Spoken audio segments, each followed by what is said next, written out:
오늘 본문은요, 예수님이 성찬식을 진행하던 중 제자들에게 하신 말씀입니다. 이게 무슨 말이냐면, 성찬식이 끝나고 나서 한참 시간이 지난 다음에 다른 장소, 다른 시간에 하신 것이 아니라 성찬식이 진행되는 그 과정 속에 같은 장소, 같은 시간대 주님께서 하신 말씀입니다. 주님의 오늘 말씀에는요, 성찬식의 의미인 앞서 행하셨던 성찬식의 의미에 대해서 오늘 본문을 통해서 말씀해 주는데, 그 성찬의 의미가 뭐냐면 한마디로 주님과의 연합입니다. 주님과의 연합. 예수님은 자신을 포도나무라고 이야기합니다. 그리고 믿는 제자 성도들을 가지라고 이야기합니다. 그리고 성도의 진정한 구원과 생명은 포도나무이신 주님으로부터 공급된다라고 이야기합니다. 자, 오늘 본문 5절 말씀을 함께 보시겠습니다. 나는 포도나무요 너희는 가지라. 그가 내 안에 내가 그 안에 거하면 사람이 열매를 많이 맺나니 나를 떠나서는 너희가 아무것도 할 수 없음이라. 이 말씀에서 가장 중요한 한 단어를 꼽으라면 거하다라는 말입니다. 내가 그 안에 거하고 그가 내 안에 거하다. 이 거하다, 헬라어 단어가 메노라는 단어인데요, 메노. 시제가 과거, 현재, 미래에서 현재고요, 또 이게 분사형으로 되어 있습니다. 그러니까 현재 분사형입니다. 헬라 문법에서 현재 분사형은요, 행위가 한 번에 끝나는 게 아닙니다. 그 행위가 지속적으로 반복적으로 되풀이되는 거, 이게 바로 현재 분사형이에요. 근데 이 메노가 현재 분사형으로 되어 있습니다. 이게 무슨 말이냐면, 거하다 그 말은요, 주님과 우리의 관계는 끊을래야 끊을 수 없는 유기체적 관계이면서 동시에 일시적인 교류 혹은 연결이 아니라 지속적으로 연합하는 것을 의미하는 겁니다. 지속적으로 주님과 연결되어 있는 것, 이게 오늘 본문의 거하다 그 뜻입니다. 우리가 주님과 지속적으로 연합해야 주님으로부터 생명의 자양분을 공급받게 됩니다. 그래야지 성도가 이 땅에서 힘있고 능력 있게 살아가며 참된 믿음의 열매를 맺을 수가 있게 됩니다. 주님은요, 이 사실을 아주 강한 어조로 말씀하셨어요. 5절 뒷부분 다시 보세요. 이렇게 말씀하시죠. 너희가 나를 떠나서는 아무것도 할 수 없음이라. 이 문장, 너희가 나를 떠나서는 아무것도 할 수 없다, 이 문장을 헬라어 원문 문장을 보면은요, 이 문장 속에는 부정어 2개가 기록되어 있습니다. 1개도 아니라 2개씩이나. 예를 들면 아니다, 뭐뭐가 아니다 라고 하는 헬라어 우라는 부정어가 포함되어 있고요, 또 절대, 전혀, 아무것도 아니다 라는 의미를 가진 우덴이라는 부정적 표현이 사용되었습니다. 자, 그러니까는 절대 아니다, 그리고 결코 아니다, 이중 부정어가 사용되고 있어요. 여러분, 여기 2개의 부정 표현이 사용된 것은 뭘 말하는 겁니까? 결코 될 수가 없다, 절대 될 수 없다라는 것을 강조하기 위해서입니다.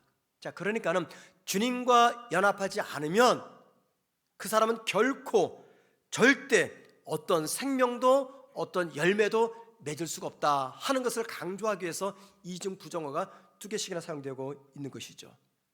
우리가 살다 보면은요, 내가 원치 않는 일들을 경험할 때가 있어요. 영적 침체나 영적 고갈을 경험할 때가 있습니다.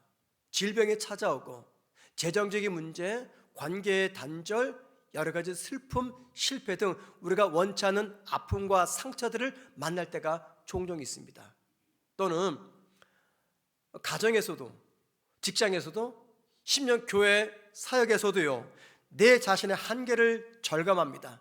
자, 그러면서 더 이상 내 힘으로는 버틸 수 없다, 내 힘으로는 이제 할 수 없다 하는 느낌을 받을 때가 있어요. 만약 이러한 상황을 만난다면 우리가 해야 될 최선, 그게 무엇일까요? 나는 포도나무요 너희는 가지라 라는 주님의 말씀을 기억하면서 주님께 꼭 붙어 있는 것입니다. 주님과 연합하는 것이에요. 우리가 주님께 붙어 있으면요, 인생의 세찬 바람이 불어도 우리 인생의 가지들은 절대 부러지지 않습니다. 끊어지지 않습니다. 왜 그렇습니까? 내 삶에 필요한 모든 영양분들을 포도나무이신 주님께서 공급해 주시기 때문입니다. 그래서 주님은 결코 주님으로부터 떨어있지 말라 하는 것을 말씀하십니다. 예를 들면 여러분, 우리가 매일 쓰는 한번 스마트폰을 생각해 보세요. 요즘에 스마트폰이 많이 비싸죠. 어떤 건 뭐 200만 원, 비싼 건 300만 원짜리도 있어요. 기능이 너무나 많습니다. 사실 저 같은 사람은 그 기능이 많이 있는데 10분의 1도 다 못 쓰는 것 같아요. 근데 여러분, 스마트폰의 기능이 아무리 뛰어나도 그 스마트폰이 전류를 공급해주는 충전기에 꽂혀 있지 않으면 이건 무용지물입니다. 스마트폰의 기능을 제대로 활용하려면 어떻게 돼요? 전류를 공급해주는 충전기에 반드시 연결되어 있어야 된다는 겁니다. 그것처럼 우리 역시 주님과 연결되어 있어야 그때 비로소 능력 있는 성도, 그리고 열매 맺는 성도의 삶을 살아갈 수가 있다는 겁니다. 자, 그러면 여러분, 만약에 저와 여러분이 우리 주님과 연합하고 주님과 연결되어서 삶의 열매를 맺는다고 할 때 어떤 열매를 맺게 될까요? 주님과 연합한 자에게는 어떤 열매, 어떤 변화가 나타날까요? 예수님은 제자들과 함께 성찬식을 행할 때 성찬식만 하지 않으셨어요. 또 하나의 예식을 행하셨습니다. 그것은 제자들의 발을 씻기는 겁니다. 우리 이걸 흔히 세족식이라고 말하죠. 그런데 마태, 마가, 누가, 요한복음에서는요, 이 성찬식과 세족식을 함께 했다, 이 기록된 성경의 말씀이 없어요. 예를 들면 누가복음 22장에서는요, 예수님께서 제자들과 성찬식을 하신 사건이 기록되어 있어요. 그런데 세족식 사건은 없습니다. 반대로 요한복음 13장에는요, 예수님께서 제자들의 발을 씻긴 사건은 기록되어 있는데 제자들과 성찬식을 했다 하는 내용은 기록되어 있지 않습니다. 그러면 이 두 사건은 각각 다른 장소, 다른 시간에서 행한 사건입니까? 아닙니다. 같은 장소, 같은 시간에 주님께서 행하신 사건들입니다. 자, 그래서 누가복음 22장에 기록되는 성찬식과 요한복음 13장에 기록되는 세족식 사건을 재구성하게 되면 합쳐서 다음과 같은 구성이 가능해집니다. 주님은 제자들과 유월절 전날 식사를 하셨어요.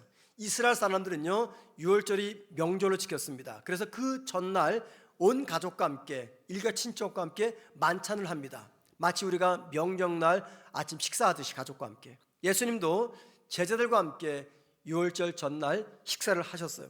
식사하던 중에 제자들에게 잔을 나눠주고 떡을 떼어주면서 이렇게 말씀하십니다. 이것은 내 피다, 이것은 내 살이다.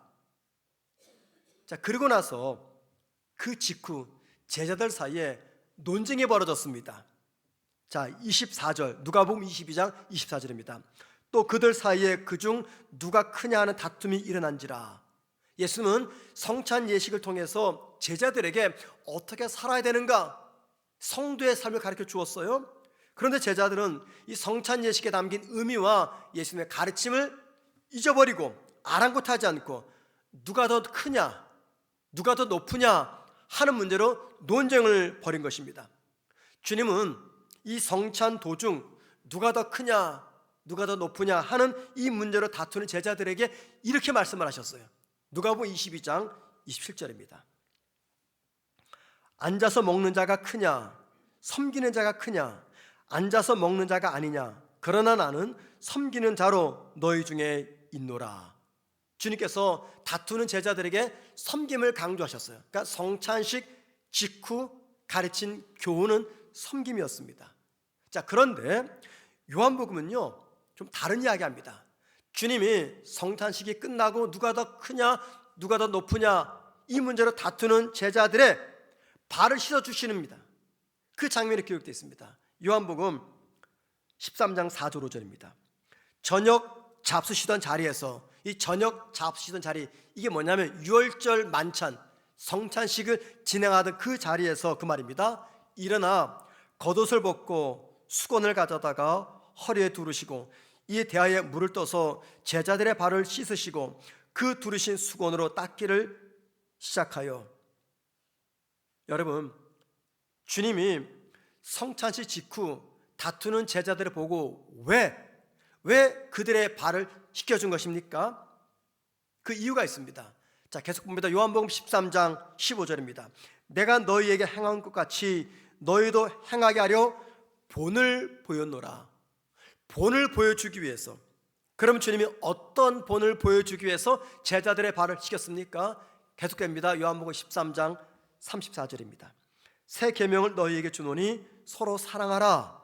내가 너희를 사랑한 것 같이 너희도 서로 사랑하라. 사랑이라는 교훈을 주기 위해서 누가 크냐 누가 높으냐 하는 제자들의 발을 씻겨준 겁니다. 주님은 이 성찬식 도중에 누가 크냐 하는 문제로 다투는 제자들에게 예수님과 연합한 자는 어떻게 살아야 되는지 세족식을 통해서 알려준 거예요.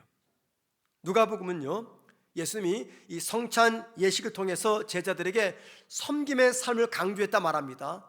그런데 요한복음은 성찬식에 이은 세족식을 통해서 제자들에게 주님이 사랑을 가르치셨다라고 말합니다. 그리고 주님은 이 성찬식과 세족식을 다 마친 다음에 오늘 본문 설교를 하신 거예요.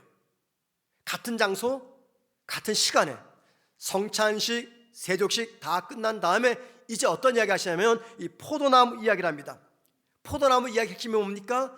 주님과 연합이죠. 이미 성찬식을 통해서 제자들은 주님과 연합을 배웠습니다.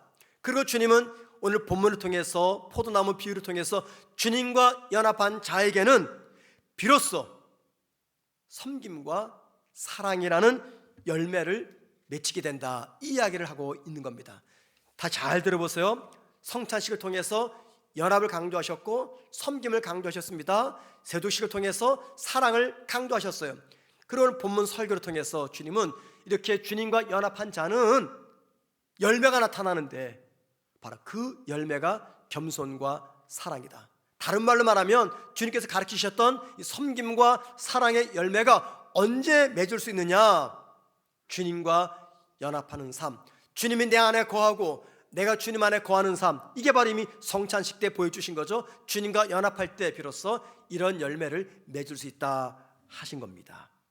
여러분, 지금 주님은요, 성찬 예식과 세족식을 통해서 주님과 연합하는 성도의 삶의 목표, 혹은 주님과 연합하는 성도의 삶의 증거, 이거를 다른 게 아니라 섬김과 사랑이다 라고 말합니다.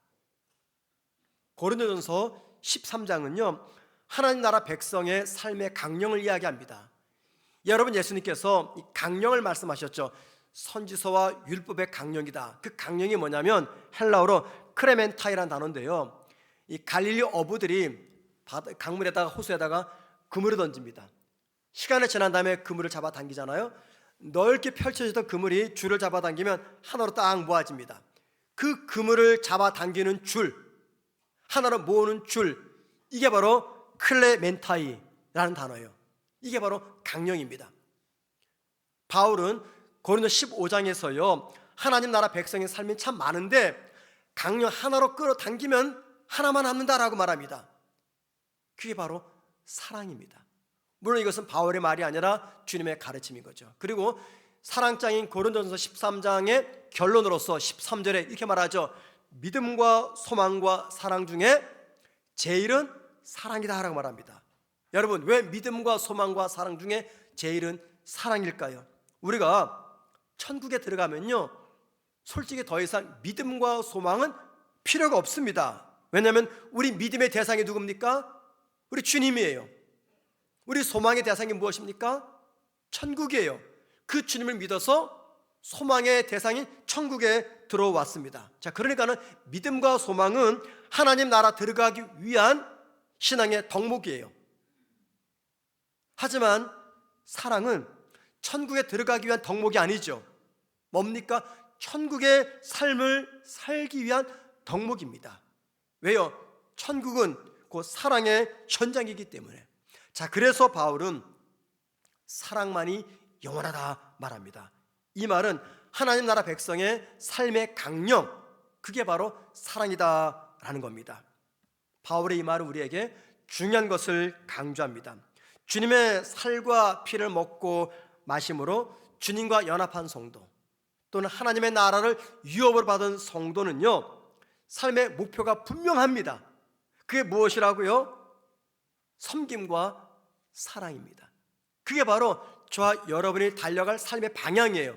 이룰 삶의 목적입니다. 섬김과 사랑.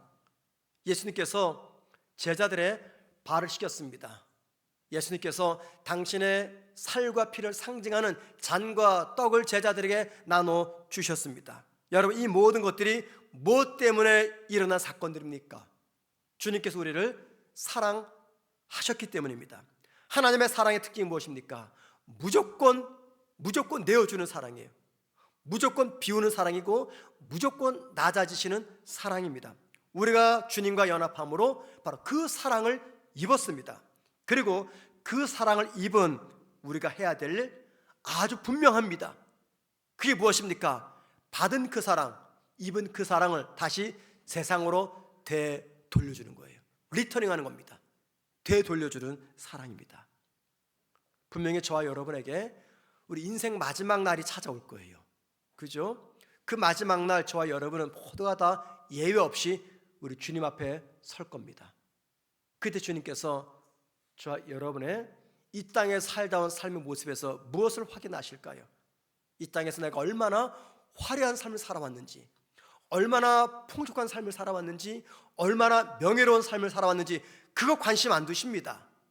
대신에 저와 여러분이 이 땅에서 사랑으로 행했던 믿음의 수고들, 섬김의 흔적들을 우리 주님께서 분명히 보실 거예요.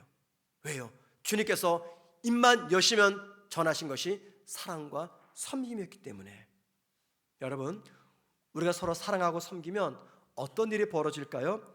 서로 사랑하면요, 서로를 내 경쟁 대상자로 전혀 생각하지 않습니다.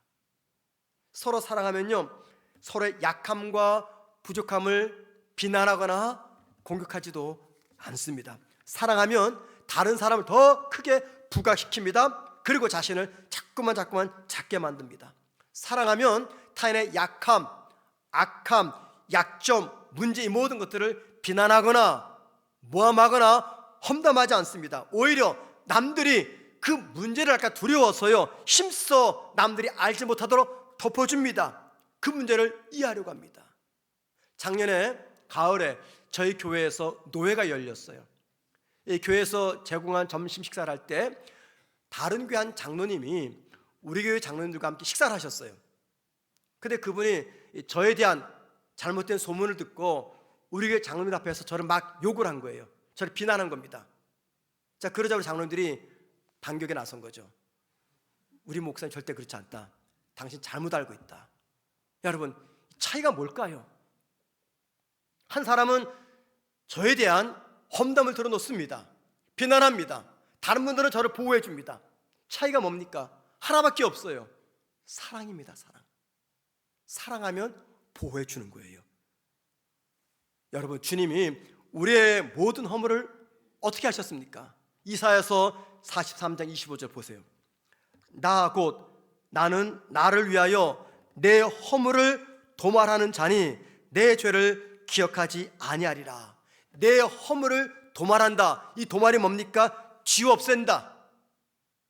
지워 없앤다. 혹은 덮어 가려버리다, 그 말입니다. 우리에게 허물이 있잖아요. 그죠?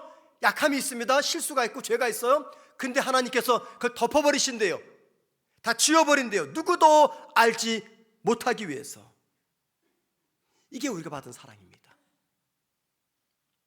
사람들은 자신을 낮추지 못하고 타인 섬기는 걸 꺼려합니다. 왜 그런지 아십니까? 여러분, 나를 낮추는 거 이게 쉽습니까? 어렵습니까? 어려워요. 남을 섬기는 거 쉽지 않습니다. 왠지 아세요? 내가 그들보다 낮아져서 그들을 섬겨주면요, 그들은 오히려 이걸 당연한 것으로 여깁니다. 그리고 나를 업신여기거나 나를 무시합니다. 이게 두려운 거예요. 그래서 낮아지지 못하고 섬기지 못합니다. 그때 우리가 꼭 기억할 것이 있습니다. 성도의 참된 권위는요 하나님으로부터 온다는 것을 인정해야 됩니다. 이게 제 말이 아니라 하나님의 말씀입니다. 시편 75편 6절 7절 보세요. 무릇 높이는 일이 동쪽에서나 서쪽에서 말미암지 아니하며 남쪽에서도 말미암지 아니하고, 그 다음 보세요. 오직 재판장이신 하나님이 이를 낮추시고 저를 높이시느니라. 이게 무슨 말입니까? 내가 아무리 낮은 자리에서 다른 사람들을 섬긴다 해도 하나님이 나를 낮추지 않는 이상 내 위상에는 변함이 없다, 그 말입니다. 내가 높아지는 거, 내가 낮아지는 거, 이 모든 것들은 다 하나님의 손에 있다, 그 말입니다. 살면서 우리가 수없이 경험하는 것이 있어요. 하나님이 나를 높이려 하면요 사람들이 결코 나를 내리지 못합니다. 하나님이 나를 높여주면요 사람들은 절대 나를 내리지 못해요. 반대로 하나님이 나를 낮추시면은요 나는 결코 높아질 수가 없다는 겁니다. 성도는 이 높아짐과 낮아짐의 이 원리를 기억하며 이 비밀을 잊지 말아야 됩니다. 얼마 전 윤석열 대통령의 탄핵 심판이 있었습니다. 그때 이 탄핵 심판 이 중심에 있었던 인물이 있었죠. 문형배 재판관입니다. 조용하게 그리고 침착하게 판결문을 읽어가는 그의 모습과 목소리에서 저는요 법관으로서의 그의 무게를 느낄 수가 있었습니다. 그 후에 많은 사람들이 이 문형배 재판관이 어떤 인물인지 관심을 갖게 되었습니다. 2019년 4월 9일 헌법재판관 인사청문회에서요 이 청문회를 진행하던 여야 의원들이 이 문형배 재판관을 향해서 정말 청렴결백한 법관이다 하는 말을 했어요. 여야 의원 모두가 다 정말 청렴결백하다. 그때 문 재판관은요 법관으로서 자신의 소신, 삶의 철학, 삶의 기준을 밝혔습니다. 그분은 경상도 하동 지방에서 가난한 농부의 아들을 태어났어요. 3남 1녀의 장남이었습니다. 집이 가난하니까 친척들의 도움받아서 고등학교 1학년 때까지만 공부를 하다가 더 이상 돕지 못하고 있는 가운데 이분이 누굴 만나냐면 김장하 선생을 만납니다. 그리고 나머지 고등학교 과정과 대학 4년의 과정, 서울대학교 법학 과정 4년을 다 지원을 해줘가지고 마침내 그 은혜로 졸업을 했어요. 그 문 재판관은요 판사 임용 후에 김장하 선생을 찾아가서 감사의 인사를 드렸습니다. 그때 김장하 선생이 한 말씀이 법관으로서의 문 재판관의 인생과 삶을 바꿨다고 합니다. 김장하 선생이 문 재판관에게 이런 말씀을 하셨대요. 나는 사회의 것을 너에게 준 것이니까 감사하려거든 나에게 하지 말고 이 사회에 해라. 이분은요 김장하 선생의 이 말씀을 가슴에 새기면서 그의 말씀을 실천하기 위해서 평생 법관으로서 청렴 결백하게 살았다라고 고백을 했어요. 저는 목사잖아요. 이런 이야기를 들으면 꼭 제가 신앙적으로 해석을 합니다. 이게 직업병인 거죠. 네. 저는 문 재판관과 이 김장하 선생의 이 이야기를 들으면서 다음과 같은 생각을 했어요. 김장하 선생으로부터 대학 등록금을 후원받은 이 문 재판관은요 그 은혜를 평생 잊지 못하면서 그의 가르침을 따라 살아가려고 애쓰고 노력했습니다. 여러분, 우린 주님으로부터 뭘 받았습니까? 등록금 얼마 받았습니까? 아니죠. 등록금과 견줄 수 없는 생명을 받았어요. 영원한 생명, 영생을 받았습니다. 등록금을 받은 문 재판관은 평생 김장하 선생의 가르침을 기억하며 실천했다면 우리는 어떻습니까? 우리 역시 나에게 생명을 주신 그 주님의 가르침과 말씀대로 살아가고 있습니까? 그게 무엇입니까? 섬김과 사랑입니다. 하나님은 나를 사랑하셔요. 그죠, 여러분들? 그런데 하나님은 나만 사랑하지 않습니다. 또 다른 사람도 사랑하십니다. 우리가 종종 잊고 살아가는 것이 있어요. 나를 하나님이 사랑하시는데 그 하나님이 다른 사람도 사랑하신다는 겁니다. 그런데 우리는 어때요? 하나님의 사랑하는 그 누군가를 미워하고 시기하고 질투하고 비난하고 음모하고 모함해야 됩니다. 우리 하나님께서, 우리 주님께서 이렇게 말씀하셨죠. 내가 너희를 사랑한 것 같이 너희도 서로 사랑해라. 이게 무슨 말입니까? 내가 너희를 사랑한다. 그런데 너만 사랑하는 게 아니야. 모두를 사랑해. 그러니까는 내 마음을 가지고 내가 사랑하는 그 사람들을 사랑해 줄 수 없겠니? 이렇게 물으시는 겁니다. 여러분, 성찬식은 주님과 연합하는 시간입니다. 주님과 연합한 성도에게 나타날 삶의 증거, 이게 바로 섬김과 사랑입니다. 그 모습이 저와 여러분이 이 땅에서 하나님 나라를 살아내는 삶인 겁니다. 주님께 받은 이 섬김과 사랑의 사명을 주님처럼 세상으로 흘려보내는 우리 모두가 되기를 주의 이름으로 축원을 드립니다.